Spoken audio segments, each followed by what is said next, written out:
Your right to own an AR-15, an AK, or any other semi-automatic rifle is a natural right and is protected by the Second Amendment of the Constitution. The Supreme Court has affirmed that it is your right as an individual to own and bear such weapons, and without due process, no one should ever have that right revoked or threatened. Even so, with every new tragic and senseless mass killing, the call to take these weapons from the hands of law-abiding citizens is renewed. The motives that drive those killers to commit these sick actions may be varied, but the blame is always squarely misplaced on the weapon used. While our justice system is still beginning its investigation, the court of political opinion leaps to convict the AR-15 as the culprit. That political outrage always leads to this recurring question: why does anyone need an AR-15?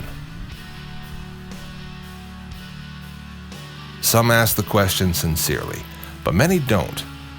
The legal answers affirming and protecting your rights never seem to satisfy. Educational graphics depicting hunting rifles that operate virtually the same as AR-15s are barely noticed. And stories of actual people using their rifles for justified self-protection are quickly forgotten. I don't know how to convince someone who has made up their mind against civilian ownership of these guns, but for those who have yet to decide and genuinely want a principled, logical answer, let me explain in 3 short sentences why someone would need an AR-15. First, everyone has a right to self-defense. Second, firearms are the most effective means of self-defense.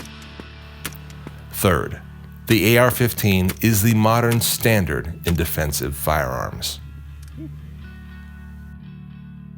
This formula tells you very simply why I think all law-abiding people should be free to own an AR-15, but let me expound in greater detail what all this means to me. First, everyone has the right to defend their life. If you're alive, you have a right to keep yourself that way, which means you have the right to defend your life. It's your natural right to protect yourself against harm, against intrusion, against any sort of physical violence. And if threatened with deadly force, you have the right to respond with deadly force. I can't think of a more basic place to start in this discussion, nor a more common truth. Simply put, everyone has the right to self-defense. Second, firearms are the most effective means of self-defense. In terms of what a single person can manage and use, there's no weapon more effective than the gun. Certainly, more primitive weapons are deadly. History has proven this. But none are as quick to employ or as easy to use as guns.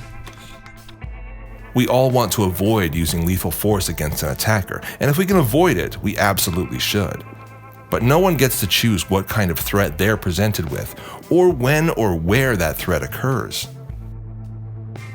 Robberies, assaults, home invasions, mass shootings, etc., they do happen, and there's no telling if they might happen to you.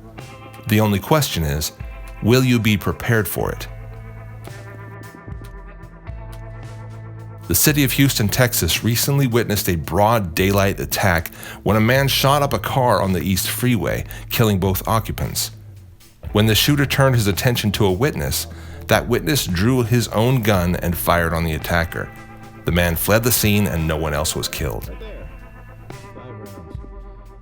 Just a day before that, a man went on a random stabbing spree in Garden Grove, California, killing 4 and injuring 2. He was stopped when police drew their guns and forced him to the ground.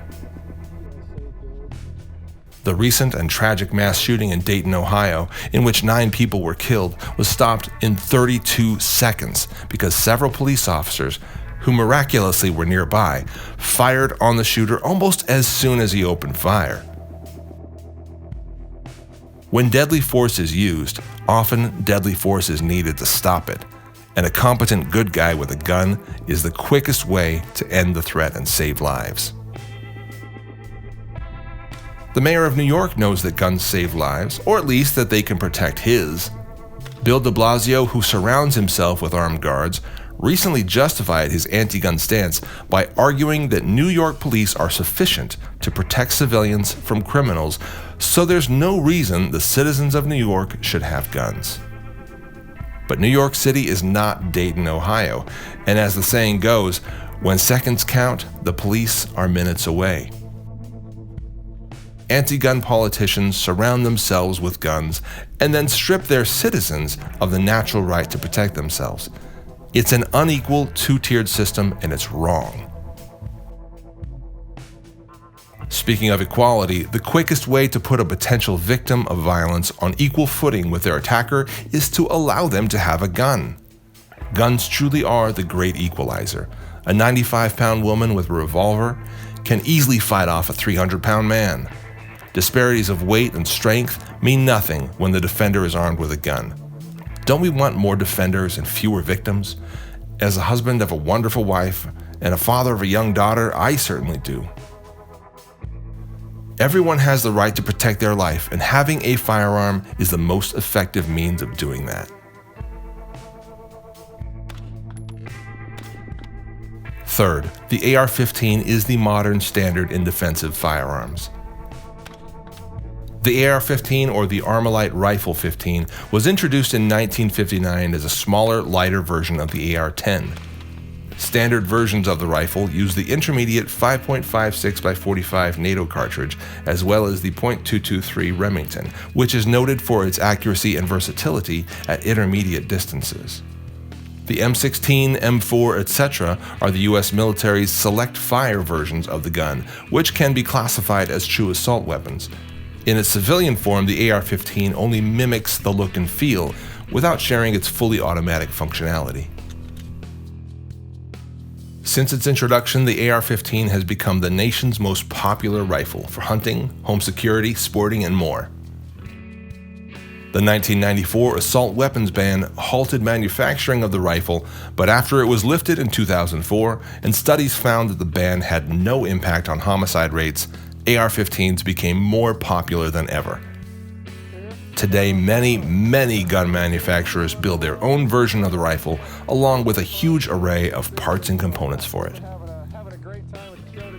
The rifle's popularity is owed to its modularity, its ergonomics, its versatility, reliability, and accuracy.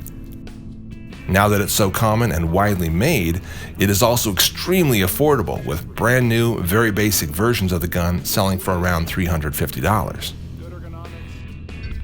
In my opinion, the AR-15 is America's gun, and should be as ubiquitous today as the flintlock musket was at the time this country was founded.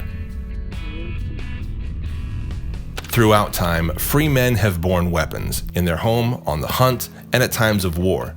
The nature of those weapons changed with advancing technology. Spears, bows, and swords gave way to bayonets, muskets, and flintlock pistols. Today's autoloading rifles and pistols are the new standard in firearms, and just as important now as muskets were back then. If the First Amendment covers cell phones, internet, and streaming movies, not only quills and parchment, then the Second Amendment, by the same logic, must cover modern firearms. My emphasis on the importance of modern rifles should not be seen as belittling modern handguns. As concealable, stowable, and handy as they are, pistols are a critical tool for self-defense in close quarters and in public places. That said, a pistol is basically a broken, shortened, less capable rifle. I would even say that a pistol is to a rifle what a knife is to a pistol. To be truly armed today means to have a modern rifle, and the standard modern rifle in America is the AR-15. All you AK guys, don't get mad. I've got plenty of respect for other platforms. Also, let me re-emphasize that no one should feel required to own a gun, but every law-abiding American should feel secure in their right to buy, keep, and carry one if they choose. When it comes to semi-auto rifles like the AR-15, you should own one if you're willing, because it's the modern standard in defensive firearms, because firearms are the best means of self-defense, and because self-defense is your natural right.